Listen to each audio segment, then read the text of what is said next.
Well, howdy there, Internet people. It's Bo again. So, today we're going to talk about tattoos and what they can teach us about that law in Texas, that new law.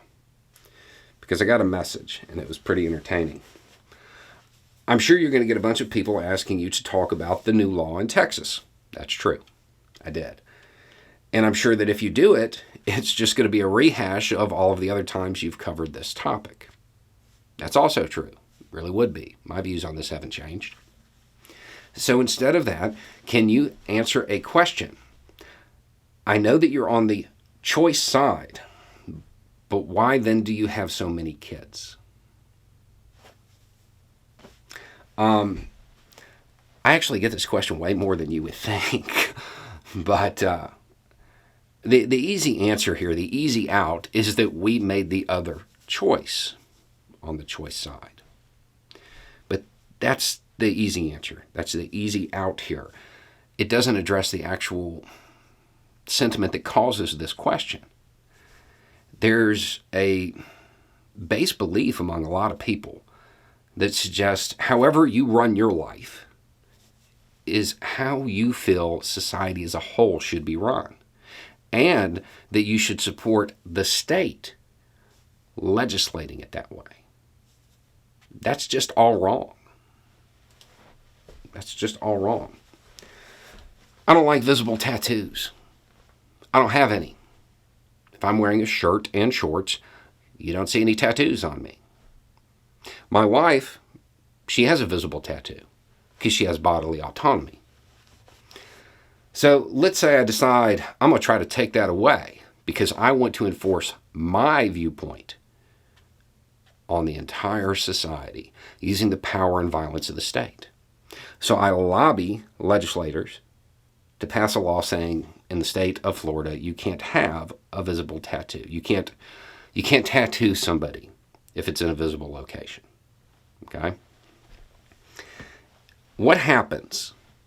The same thing that always happens when you try to legislate morality.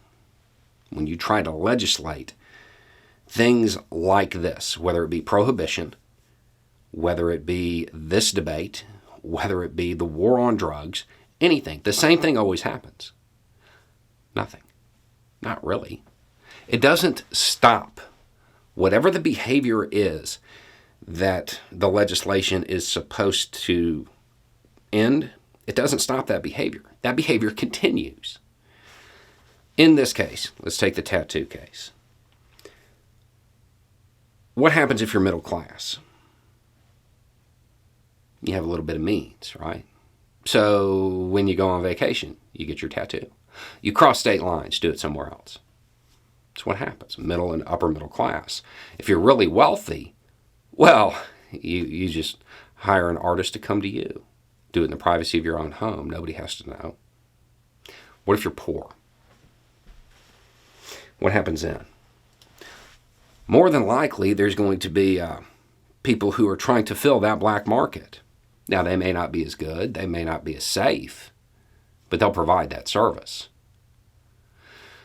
And then you end up actually making the whole thing worse. You make it less safe. Because they don't have the money, they don't have those power coupons that can exempt them from the law. And they don't have the means to get out. So, like many times when people try to legislate morality, what actually ends up happening is it's just another way to kick down those who are in the right classes. Well, they're exempt from it. They can find a way around it. It's not a big deal. But those on the bottom, when they get busted, oh, they're horrible people. It's the same thing that's going to happen here. It is the same thing that's going to happen here. It's what's going to happen in Texas with this new law. It is mainly going to impact people of low income because they can't get around it. But it's not actually going to stop the behavior. It's just going to make it less safe. It seems like a weird legislative priority. But then again, it's not actually a legislative priority. The goal here with this legislation is not to end this behavior. It's not to stop it. They know it won't. It's about taking a bunch of judgmental people and giving them somebody to judge. Because if you're looking down, well, you're not paying attention to what the people above you are doing. And that's what this is about. It's going to be pretty restrictive for lower income people. Middle class, wealthy people, not so much. They'll find a way around it. So as is typically the case, these laws that are trying to legislate morality like this, they end up targeting those people and impacting those people who don't have money and therefore don't have a voice and therefore can't swing an election. Because there's that desire to judge people, to look down on people. And politicians know they can lean into that anytime their policies fail. And that's what's happening in Texas.